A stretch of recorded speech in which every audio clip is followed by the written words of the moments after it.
Olá, muito boa tarde. Nós estamos aqui com o Alexandre Rosa, ele é o diretor superintendente da AgroSéries PIC e presidente da Associação Brasileira de Empresas de Genética de Suínos. Vamos bater um papo. Hoje ele está aqui na região oeste, visitando alguns clientes aqui que tem na região, e vamos aproveitar a estada dele aqui na região para falar um pouquinho sobre genética suína. Tudo bem, Alexandre? Tudo bem, boa tarde. É um prazer estar aqui com vocês hoje aí com o Presente Rural, parceiro nosso de longa data. Alexandre, explica um pouquinho o que é a genética suína, por que ela é tão importante hoje no contexto da suinocultura do Brasil e do mundo. A genética, a gente costuma dizer que ele é a locomotiva do trem, né? Que vai ser composto por vários vagões aí que vão ter a estrutura da granja, a mão de obra, a sanidade, os medicamentos e a nutrição. Mas quem determina a tendência e o futuro de como se produzir suínos e que estabelece a quebra de paradigmas que a gente fala é a genética, né? Então, assim, uma empresa genética como a nossa, o que a gente está fazendo hoje, o que a gente está trabalhando hoje, vai ter um impacto no sistema comercial de produção de suínos daqui a 3 a 4 a 5 anos ainda. Então você tem que ter um trabalho muito forte de antecipação de tendências, de mapear muito bem quais são os indicadores de desempenho que afetam a rentabilidade do suinocultor e da indústria, porque o nosso cliente não é apenas o suinocultor, ele é a indústria, é a cadeia, né, de produção de suínos, e você tem que saber quais são aqueles fatores que afetam mais fortemente a rentabilidade dele. Então, a seleção genética é como você tem uma pizza, você tem que dividir em fatias, né? Se você faz uma fatia meio grande, para dar para alguém, as outras fatias você não consegue fazer do mesmo tamanho. E a gente chama-se ênfase de seleção.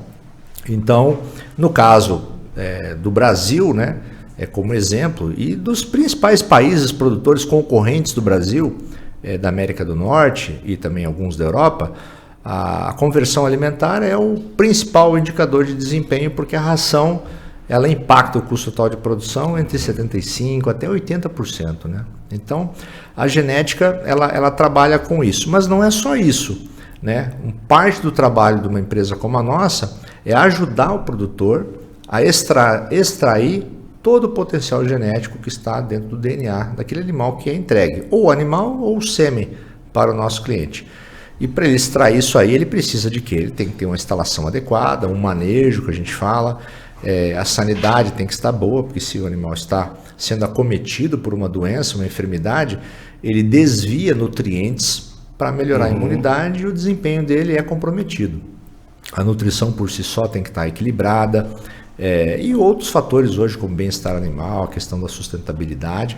Então a gente tem toda uma rede de apoio, né, bastante forte para que esse cliente, esse produtor ou esta indústria possa utilizar da melhor maneira possível aquele produto que eu entreguei para ele. Você falou em conversão alimentar. Existem outros parâmetros que a indústria genética, que as empresas genéticas estão buscando, por exemplo, resistência a doenças ou alguma outra característica que as genéticas hoje já existe na genética do Brasil?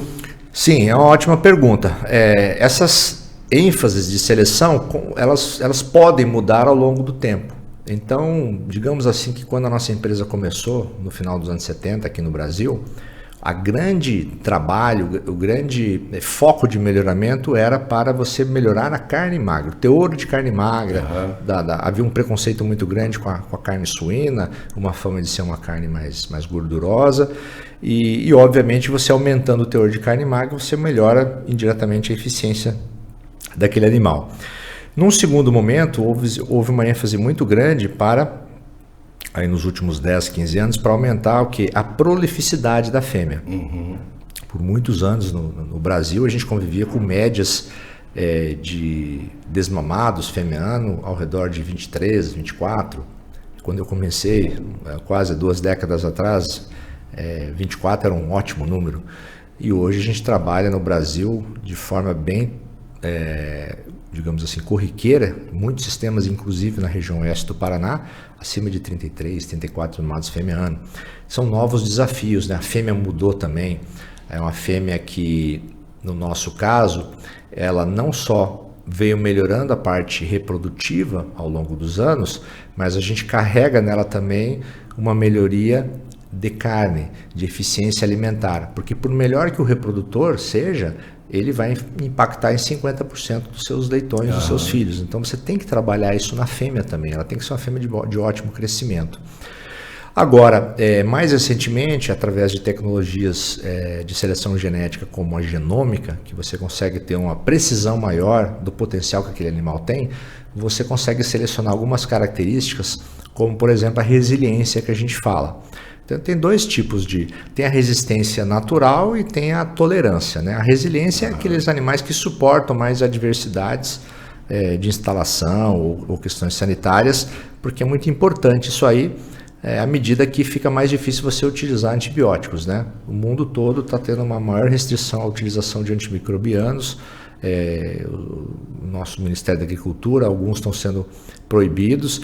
Para a utilização como promotor de crescimento já está bastante difícil, é mais utilizado de forma terapêutica.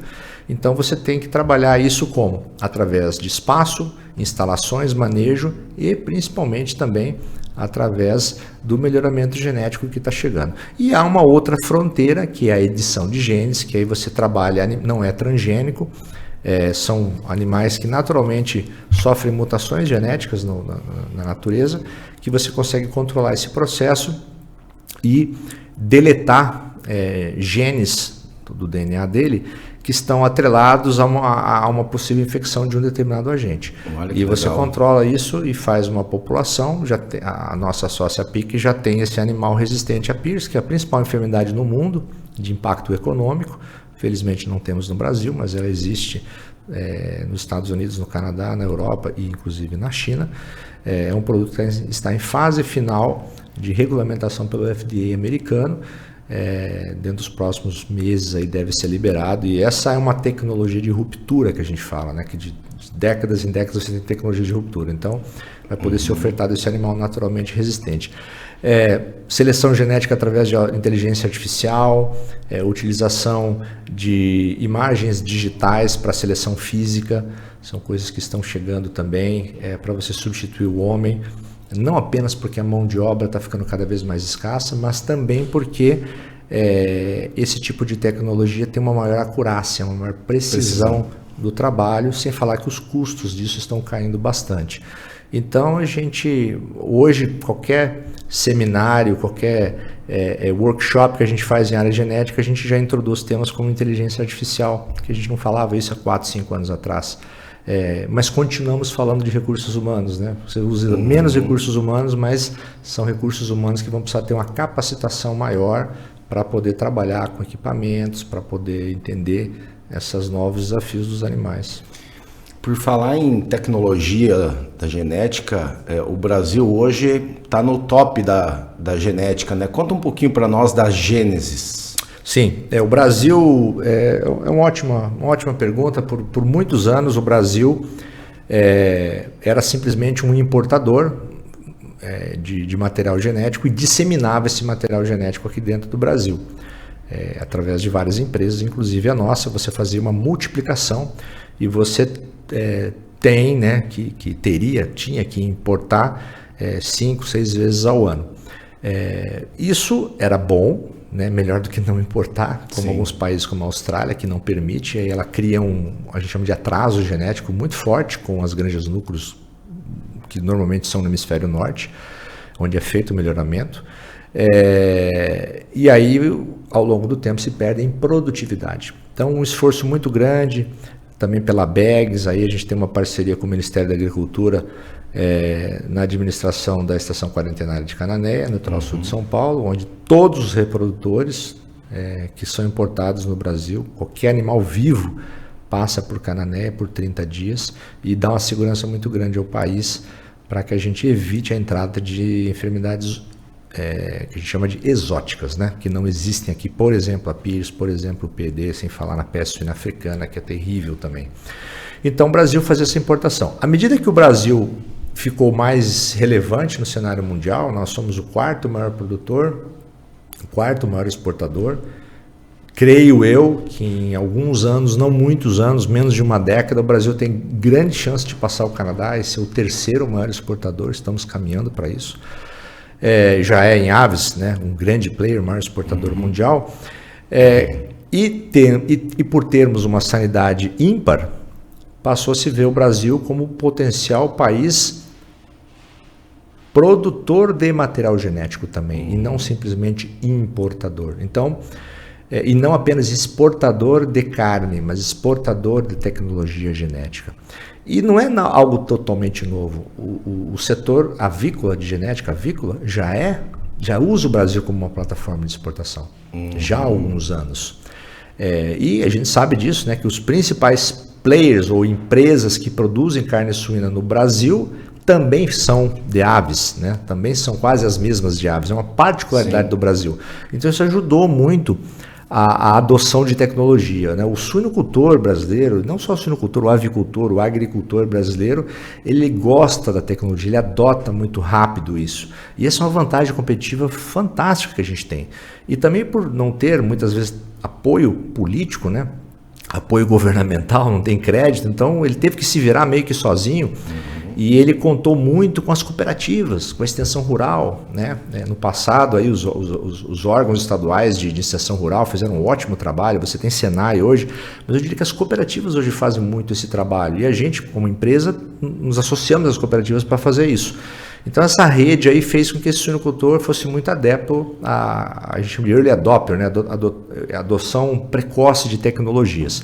Então empresas como a nossa sócia olhou e falou assim, não, peraí, o Brasil agora tem condições de não ser apenas um disseminador de genética, mas ser um desenvolvedor. E nessa discussão toda surgiu o plano da Gênesis, que é a primeira granja núcleo elite da PIC no hemisfério sul. Né? Ou seja, nós temos na Espanha, existe na China, existe nos Estados Unidos e no Canadá, não tem nem no México, né?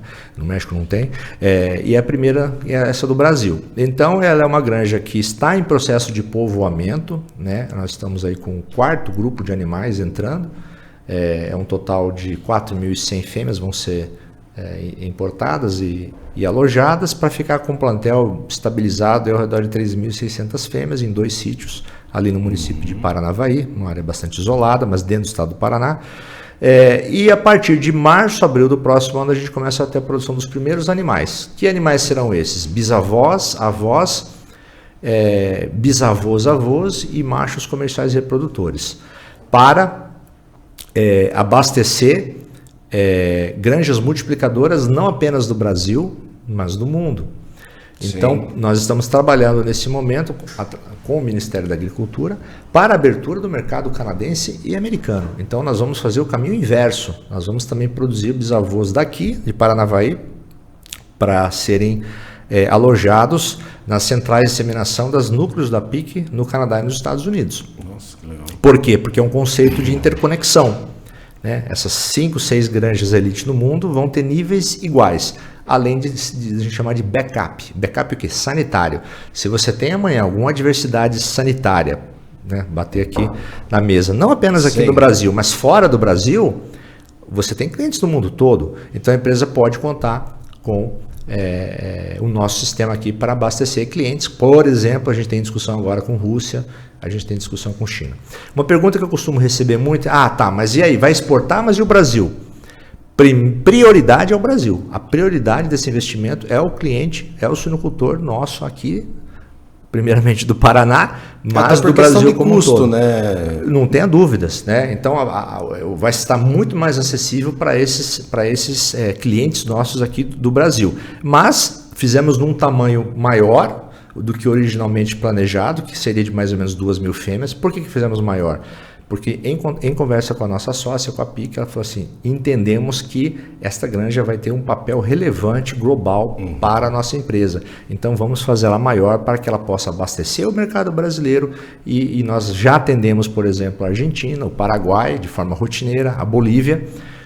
Abrimos recentemente, o país abriu recentemente a possibilidade de exportação de genética para o Chile e para a Colômbia, e há tratativas com México, Equador, Peru, e sem falar nos que eu citei aí, a Rússia e a China, que questão um pouco mais logística aérea, que é um pouco mais complicado.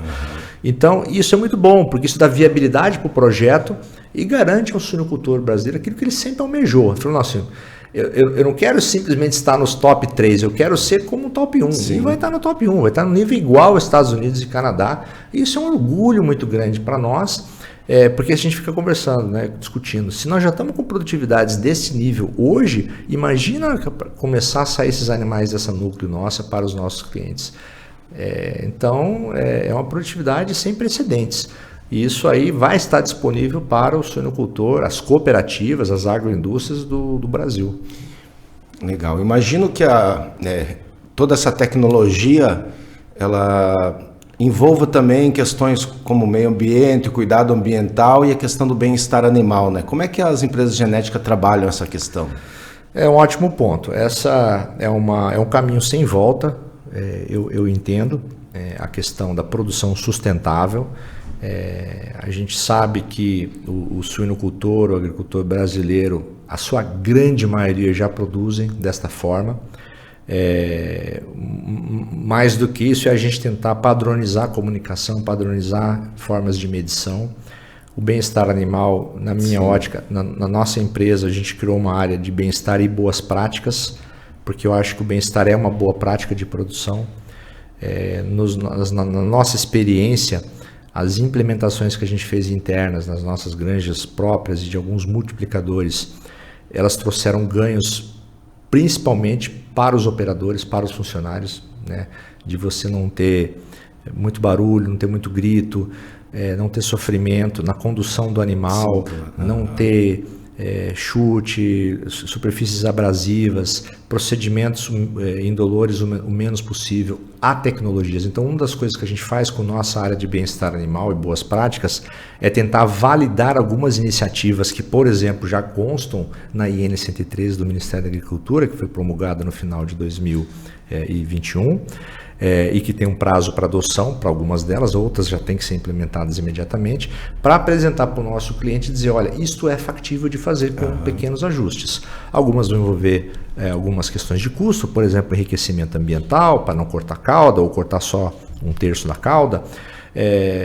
Outros envolvem melhorias estruturais, como gestação coletiva acima de 35 dias, que a gente está conhecendo e implementando. Mas assim, é um caminho sem volta, né? As empresas cada vez mais são globalizadas, a gente exporta, a gente vai disputar mercados lá fora com países como Espanha, como Estados Unidos e Canadá, e não é apenas preço mais e qualidade. Acho que para você estar no jogo, você tem que ter qualidade. Isso aí é só para você entrar no jogo, você não vai ganhar.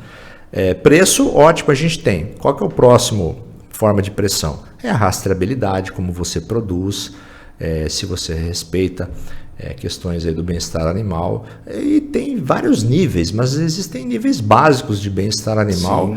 Que podem ser adotados no dia a dia, na lotação, não usar choque elétrico, a forma de conduzir o animal. A gente tem hoje dados concretos mostrando melhoria de performance do animal. O animal fica numa condição mais confortável de acesso à água, de acesso a alimento, de espaço para deitar. Isso se traduz em performance. E o outro indicador que a gente olha é a satisfação do nosso funcionário. A gente está num ambiente, infelizmente, de começando a ter desafios de mão de obra, né?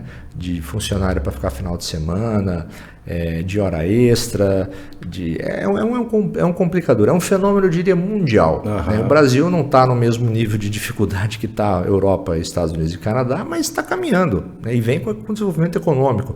Então, como você não só atrai, mas retém? Atrair até não é tão difícil, mas reter boa mão de obra é um ambiente favorável, um ambiente de conforto, um ambiente de transparência, de regras claras, que o operador vai entender que aquele animal tem um propósito de fornecer alimento, mas até aquele momento do seu sacrifício ele tem que ser cuidado de uma forma com zelo, de uma forma com respeito.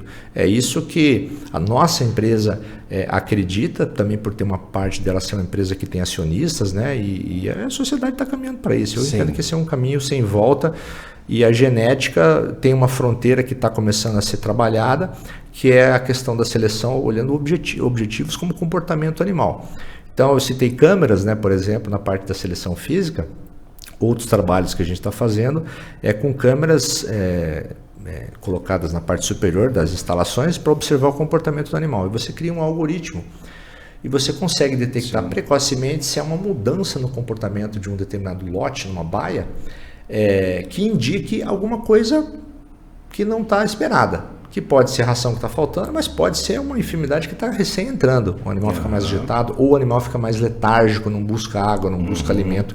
E aí você pode fazer o quê? Ter uma intervenção mais precoce e não ter que esperar começar a ter morte lá dentro. Isso tudo são tecnologias que já existem, já estão desenvolvidas em gado de leite, em gado de corte, em humanos e suínos, e aves e suínos também. Então, e as empresas de genética, elas costumam adotar essas tecnologias um pouco mais à frente, porque se paga, é viável de você fazer isso dentro de uma granja núcleo. Sim. É uma granja que é um outro status, não é uma granja comercial. Funcionou, vamos começar a replicar em escala comercial. E a gente está num momento em que em muito pouco tempo, menos de 2 anos, a gente vai começar a replicar isso em escala comercial. Perfeito. Só para a gente finalizar o nosso papo aqui, Alexandre, o que vem daqui para frente? O que o produtor pode esperar da genética suína nos próximos anos? Quais os próximos avanços aí? Porque não para, né? Não para. Felizmente não para. Eu diria que, eu gosto sempre de falar isso, que eu acho que fazer o básico bem feito é mais do meio caminho andado, né? E o básico bem feito numa granja é você fazer uma reposição genética adequada, seja você comprando matrizes ou se você tem um tamanho médio para cima, que você possa ter o seu plantel de avós e bisavós lá dentro, fazer uma reposição adequada, seguir as recomendações da empresa de genética, é um caminho muito importante, porque se você não faz isso, você cria instabilidades na tua faixa etária de parições dentro da granja. Isso não é bom, essa instabilidade. Eu não consigo enxergar mais muito no futuro já você não ter climatização para onde estão as fêmeas, né? A parte de gestação, maternidade vai ser muito mais difícil, porque aí você fala, mas a fêmea vai produzir 30, mas você vai estar competindo com alguém que está produzindo 36, 37. Como eu contei a história lá atrás, o cara que tinha 24 era muito melhor que o que tinha 20, porque as margens ficam apertadas. Sim. Né? Então, nós estamos numa atividade de commodity, cujo objetivo é produzir o máximo de toneladas de carne por metro quadrado a uma qualidade boa, aceitável. É isso. Por quê? Porque o custo da construção subiu muito, o custo dos juros está muito alto no Brasil, então você tem que ter um retorno sobre aquele dinheiro que você investiu. É óbvio, né, que você tem, mas eu tenho uma diversificação, eu já estou na atividade. Sim, mas o que a gente discute hoje com as cooperativas é como você atrai essa nova geração. Essa segunda geração que está chegando. Não é só o dinheiro, é o prazer de estar trabalhando. Sim. E aí entra a tecnologia digital, né, que essa geração gosta. E eu acho que é um campo enorme para a adoção de tecnologias digitais dentro das unidades de produção e melhorar a eficiência de forma que você segure essa mão de obra lá dentro, que é um diferencial desta região, de Santa Catarina, é essa mão de obra qualificada familiar. Isso tem um valor muito grande. Porque a gente sabe que eles se dedicam mais, não tenha dúvida, né? É um modelo de muito sucesso que pode ser aperfeiçoado. Então, o que vem para frente de fazer esse básico muito bem feito, a genética está trabalhando, continua trabalhando na eficiência alimentar. A gente tem como benchmark o frango, né? Em granjas núcleo, nossa, já temos linhas macho produzindo a 1,6, 1,58 de conversão alimentar na fase de crescimento, que é fantástico. Olha só. A questão do peso de abate a gente já subiu bem, né? Entendemos que perfeitamente com esse tipo de material genético disponível no mercado hoje, com 140 quilos, até 145 quilos, se consegue abater de forma muito eficiente, com um bom rendimento de carcaça. A genética vai trabalhar mais nessa questão da resiliência, da longevidade do plantel de fêmeas, mas também dos animais de crescimento. A questão da genética líquida, né, é um caminho sem volta, ou seja, essa questão das centrais de sêmen comerciais de maior porte, entregando o sêmen 2, 3 vezes por semana na porta do produtor. Nós já temos um projeto, inclusive, com drone também. A BRF, né, foi inovadora nisso e nós também estamos com alguns projetos nessa área para curtas distâncias, mas com muitas entregas. Essa do drone está funcionando? Está funcionando, já fizemos testes. Em breve a gente deve lançar isso aí. E assim, não vamos lançar porque é bonito, tecnológico, vamos lançar porque é prático, porque tem a custo-benefício. Tem custo-benefício, conforme eu falei. Para longas distâncias não é completo, mas para curtas distâncias, que você tem que fazer 30, 35 entregas, aqui na região de Toledo, a gente tem clientes que faz. O drone funciona super bem, com um operador dentro de uma van, num determinado ponto da cidade, e vai e volta, enquanto vai o drone fica carregando a bateria, volta, fantástico, funcionando super bem. Legal. Então assim, não é nada novo, isso já existe em outras áreas, mas assim, a gente aproveita que o nosso cliente tem um perfil de adoção de tecnologia, é muito legal isso, como a tecnologia de informação dentro das propriedades também. Então é um caminho que vai chegar aí muito em breve. Volto a dizer, porque infelizmente a gente está passando por um momento de margens negativas ou apertadas, né? Tem que se olhar a eficiência, tem que se olhar a sua gestão dos seus custos, a gestão estratégica de compra de matéria-prima de grãos, e algumas dessas questões que eu falei serão não negociáveis no futuro breve, né? Você tem que ter esse tipo de instalação, tem que ter esse tipo de comedouro, tem que ter esse tipo de atenção com a fêmea, senão não dá. Não tem mais aquela possibilidade de ser elástico entre o cara que ganha muito dinheiro e que ganha pouco. Não, é você perder dinheiro ou ganhar um pouco. Mas vai poder estar na atividade. E a notícia boa que eu entendo é que para quem está na atividade nós criamos algumas barreiras de entrada no nosso setor. O que é a barreira de entrada? Barreira de entrada é você não ter especulador, é você não ter alguém que não é da área e achar que aquilo está muito bom e entrar. Por quê? Porque é mais complexo. Fator gente, custo de construção, custo de juro alto, agregar valor se você não está ligado a alguém que tem uma indústria ou um acordo que você está difícil, o custo do dinheiro, o fluxo de caixa para manter um animal até o abate aumentou consideravelmente, a complexidade tributária, ambiental e bem-estar. Mas o que isso cria? Isso cria oportunidades para quem já está dentro, de ter ganhos de escala, né? Onde tem 10 mil, posso ter 15 mil suínos, onde tenho 2 mil, posso ter 4 mil.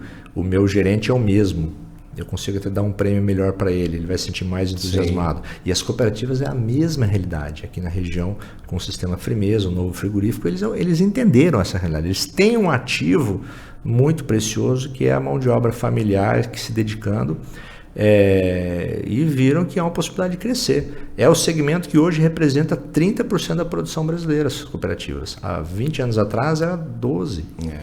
Crescimento enorme, né? Crescimento enorme. São elas que estão fazendo esse crescimento acontecer. E eu não tenho dúvida que esse diferencial é o associativismo e a sensação de pertencimento do associado, de que ele participa das decisões e que ele participa dos lucros que são gerados ali dentro. Perfeito. Alexandre, obrigado a visita aqui à sede do jornal em Marechal Cândido Rondon, é um prazer recebê-lo e o microfone é livre para suas considerações finais. Obrigado, satisfação, estamos aqui dando uma girada essa semana pela região que a gente gosta muito, tem um carinho muito especial, temos bons clientes, grandes amigos, sempre aprendemos também quando a gente está vindo para cá, a gente não é dono da verdade, cada viagem tem um cansaço físico, mas o mental é uma beleza, para mim faz muito bem, eu gosto muito de estar visitando os clientes, e é uma mensagem que a gente traz de otimismo, né? Apesar dos momentos difíceis que a gente está vivenciando, estamos vendo os custos estão cedendo, preço, um pouco de dificuldade de subir, esse ano a carne bovina está nos prejudicando, porque ela está muito competitiva, mas eu vejo a exportação crescendo mais e globalmente eu vejo o Brasil bem posicionado estrategicamente para aproveitar oportunidades que vão existir logo aí na frente. Então essa é a mensagem, obrigado aí pelo tempo de vocês. Imagina, um abraço, até a próxima.